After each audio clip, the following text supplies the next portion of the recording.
दोस्तों, कैसे हैं आप सब। उम्मीद करता हूं आप सब मस्त होंगे, स्वस्थ होंगे। हम पढ़ रहे हैं हमारे संविधान की जो महत्वपूर्ण अनुच्छेद है उसमें भाग 2, और हमने नियंत्रण और महालेखा परीक्षक तक जो आर्टिकल 148 से लेकर 151 तक अगले वीडियो में देख लिया था। अब हम 152 से यानी कि राज्यपाल के बारे में विस्तृत से समझेंगे और जो महत्वपूर्ण आर्टिकल है सभी आर्टिकल्स के ऊपर ध्यान देंगे और टॉपिक्स को समझेंगे। सबसे पहले राज्यपाल। तो आर्टिकल 152 के अंदर राज्यपाल पद को परिभाषित किया गया है, यानी कि राज्य के लिए राज्यपाल होगा। अनुच्छेद 153 के अंदर राज्यों के लिए राज्यपाल, यानी कि जितने भी राज्य हैं उनके लिए एक राज्यपाल है, और राज्यपाल की नियुक्ति राष्ट्रपति द्वारा की जाती है। तो अगले ही आर्टिकल 154 के अंदर शक्ति, यानी राज्यपाल की क्या शक्तियाँ हैं। तो राज्यपाल मुख्यमंत्री की नियुक्ति करता है, और राज्यपाल मुख्यमंत्री को शपथ दिलाता है, और राज्यपाल मुख्यमंत्री की सलाह पर मंत्रिपरिषद का या मंत्रिपरिषद के अन्य मंत्रियों को शपथ दिलाता है और उनको नियुक्त करता है। ये इनकी शक्तियों का प्रावधान है। नेक्स्ट है निर्वाचन। तो राज्यपाल का जो निर्वाचन है राष्ट्रपति करते हैं, यानी राज्यपाल की नियुक्ति राष्ट्रपति द्वारा की जाती है। अगला आता है आर्टिकल 161। तो क्षमादान। जिस तरह से केंद्र के अंदर राष्ट्रपति को क्षमादान की शक्ति है, उसी तरह से राज्य के अंदर राज्यपाल को भी क्षमादान की शक्ति है, यानी कि राज्यपाल भी किसी व्यक्ति की सजा को माफ कर सकता है, लेकिन जिस तरह से राष्ट्रपति मृत्युदंड को माफ कर सकता है, लेकिन राज्यपाल मृत्युदंड को माफ नहीं कर सकता। ये अंतर है इनमें। मंत्रिपरिषद। तो मंत्रिपरिषद क्या है। जैसे कैबिनेट के अंदर भी मंत्री होता है, केंद्र के अंदर 3 तरह के मंत्री, कैबिनेट मंत्री, राज्य मंत्री, उप मंत्री, उसी तरह से राज्य के अंदर भी राज्य के शासन को चलाने के लिए राज्यपाल की सहायता के लिए मंत्रिपरिषद का गठन होना आवश्यक है। तो मंत्रिपरिषद का गठन राज्यपाल करते हैं। तो अनुच्छेद 163 के अंदर मंत्रिपरिषद, जैसे वहाँ आर्टिकल 74 के अंदर केंद्र के अंदर मंत्रिपरिषद का उल्लेख है, वैसे यहाँ 163 के अंदर मंत्रिपरिषद का उल्लेख है। आर्टिकल 164 के अंदर मुख्यमंत्री, यानी कि मंत्रिपरिषद में जितने भी मंत्री हैं उन सभी में समान में प्रथम होगा सीएम, यानी कि मुख्यमंत्री। और मुख्यमंत्री जो वास्तविक कार्यकाल वास्तविक जो प्रमुख होता है वो मुख्यमंत्री होता है।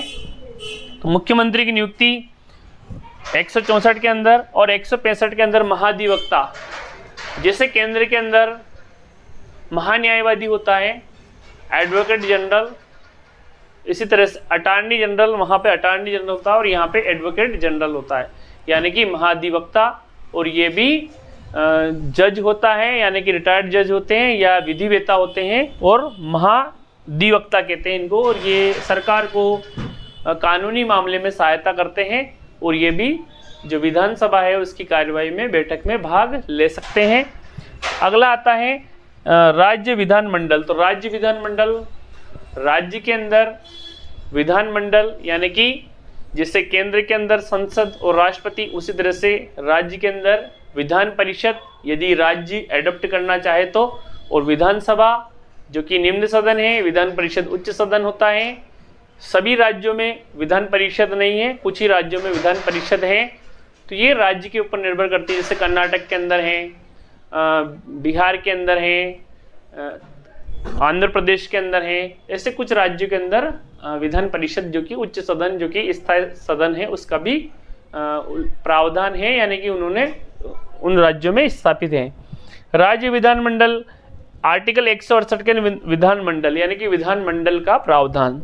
169 के अंदर विधान परिषद। विधान परिषद आवश्यक नहीं है कि सभी राज्यों में हो, जैसा कि मैंने कुछ राज्यों का नाम बताया आपको, उन राज्यों में ये विधान परिषद है।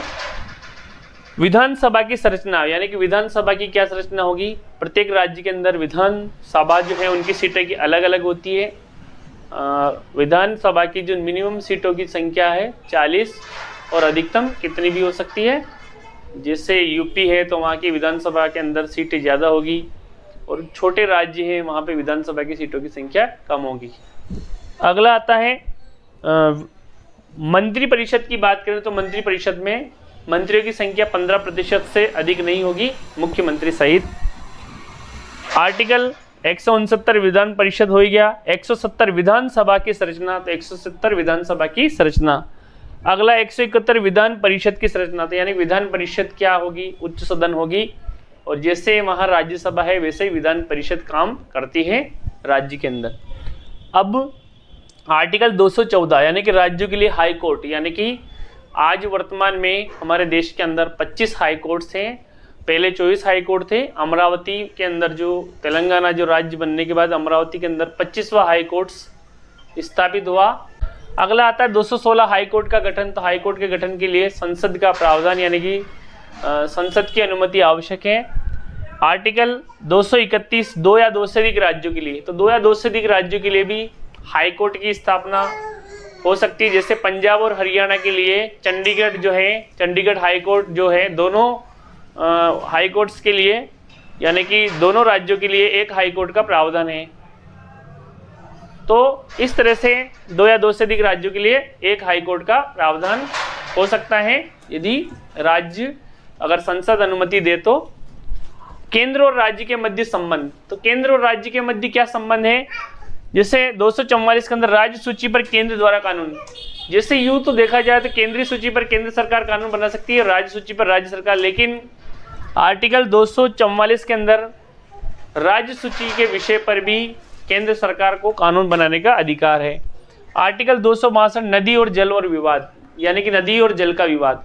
यदि दो राज्यों के मध्य जैसे कर्नाटक और तमिलनाडु के बीच कावेरी नदी को लेकर विवाद है, तो दो राज्यों के मध्य जल विवाद का जो है 262 के अंदर है। आर्टिकल 263 में अंतर्राज्यीय परिषद, तो अंतर्राज्यीय परिषद क्या है? जितने भी राज्य के जितने भी सीएम्स जो होते हैं उन सबकी जो परिषद होती है सीएम और पीएम की, वो अंतर्राज्यीय परिषद है, उसका प्रावधान 263 के अंदर है।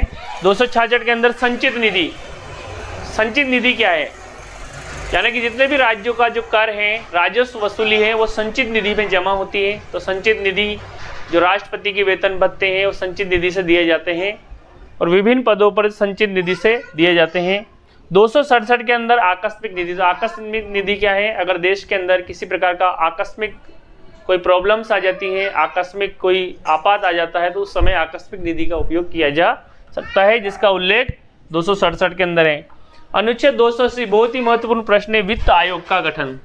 तो राष्ट्रपति प्रति 5 वर्ष यानी कि 5 वर्ष के लिए वित्तीय आयोग का गठन करते हैं। आर्टिकल 280 के तहत बहुत ही महत्वपूर्ण प्रश्न है, कई बार एग्जाम से पूछा जाता है।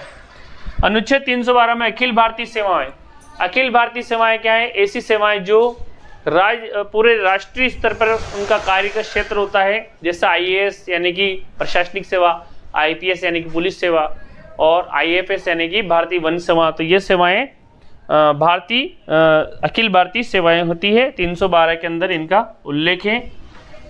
315 के अंदर अखिल भारतीय सेवाओं का आयोजन कौन कराते हैं?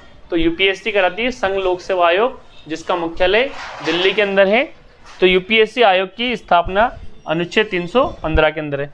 निर्वाचन आयोग यानी कि जितने भी भारत के अंदर जो विधानसभा है, जो विधानसभा है, विधान परिषद है, या केंद्र के अंदर राज्यसभा है, लोकसभा है, राष्ट्रपति की चुनाव है, इन सभी चुनाव को आयोजित निर्वाचन आयोग कराते हैं। और राज्य के अंदर भी राज्य निर्वाचन आयोग होते हैं। तो भारत निर्वाचन आयोग केंद्र के अंदर संसद के सदस्यों का चुनाव और राज्य के अंदर विधानसभा विधान परिषद के सदस्यों का चुनाव कराते हैं। 324 के अंदर निर्वाचन आयोग के गठन का प्रावधान है। अब SC ST आंग्ल भारतीय, इनका अनुच्छेद 330 के अंदर लोकसभा के अंदर आरक्षण, यानी कि SC ST यानी कि अनुसूचित जाति और जनजाति के सीटों का आरक्षण अनुच्छेद 330 के अंदर है लोकसभा के अंदर। अनुच्छेद 332 के अंदर विधानसभा के अंदर यानी कि जो MLAs हैं उनके अंदर SC ST का रिजर्वेशन कितना है, कितना प्रतिशत, उसका उल्लेख है। 335 के अंदर सेवाओं पर पद विशेष आरक्षण, यानी कि विशेष सेवाएं हैं उनके ऊपर और पदों पर और उनको विशेष आरक्षण का प्रावधान है SC और ST को। अगला आता है 338 के अंदर SC आयोग यानी कि अनुसूचित जाति आयोग। तो 338 के अंदर अनुसूचित जाति आयोग है और 338A के अंदर अनुसूचित जनजाति आयोग है। तो जनजाति आयोग और जाति आयोग। 331 के अंदर लोकसभा के अंदर आंग्ल भारतीय यानी कि एंग्लो इंडियन जो है लोकसभा के अंदर राष्ट्रपति उनको मनोनीत कर सकते हैं, तो उनकी सीटों का जो है प्रावधान लोकसभा के अंदर 331 के अंदर है। 333 के अंदर विधानसभा के अंदर जो एंग्लो इंडियंस है उनकी सीटों का प्रावधान है। अगला आता है 340, तो 340 है ओबीसी आयोग यानी कि अन्य पिछड़ा वर्ग आयोग, उसका प्रावधान है 340 के अंदर। अब अगला आता है राजभाषा। तो हमारी राजभाषा क्या है? तो राजभाषा है हमारी हिंदी है और इसकी जो लिपि है देवनागरी लिपि है और आर्टिकल 343 के अंदर इसका प्रावधान है यानी कि राजभाषा का उल्लेख है, देवनागरी लिपि है। अब आते हैं आपात उपबंध। ये बहुत ही महत्वपूर्ण है आपात उपबंध। तो हमारे जो आपात जो उपबंध है वो जर्मनी से लिए गए हैं और इसके अंदर राष्ट्रपति 3 प्रकार की शक्तियों का उपयोग करते हैं, 352, 356 और 360। 352 के अंदर राष्ट्र के अंदर युद्ध की स्थिति में, सशस्त्र विद्रोह की स्थिति में, शांति भंग की स्थिति में पूरे राष्ट्र के अंदर राष्ट्रीय आपातकाल घोषित कर सकते हैं राष्ट्रपति। वो 356 के अंदर किसी राज्य का अगर संवैधानिक तंत्र विफल हो रहा है तो उस राज्य के अंदर राष्ट्रपति शासन लागू कर सकते हैं राष्ट्रपति। और 360 वित्तीय आपातकाल, अगर देश की स्थिति फाइनेंशियल रूप से यानी कि धन की दृष्टि से अगर कमजोर पड़ जाए तो वित्तीय आपातकाल लागू कर सकते हैं। इसमें जो उच्च पदों पर जितने भी सरकारी कर्मचारी हैं या जो संसद के जितने भी सदस्य हैं, विधानसभा के सदस्य, उनके वेतन भत्तों में कटौती की जा सकती है। आखिरी आता है संविधान संशोधन। तो संविधान संशोधन कहाँ से लिया गया है? तो दक्षिण अफ्रीका से संविधान संशोधन प्रक्रिया ली गई है और आर्टिकल 368 के अंदर आती है। और आर्टिकल 368 के अंदर लिखा हुआ है कि भारतीय संविधान के अंदर संशोधन समय समय पर किया जा सकता है। तो जब भी संविधान में संशोधन करना होता है तो आर्टिकल 368 पढ़ना पड़ता है। और 370 जो थी वो हटाई दी गई, जम्मू कश्मीर को विशेष राज्य का दर्जा।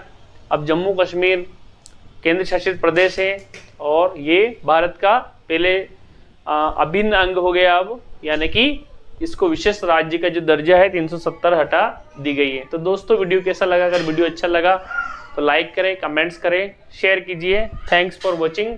जय हिंद, जय भारत।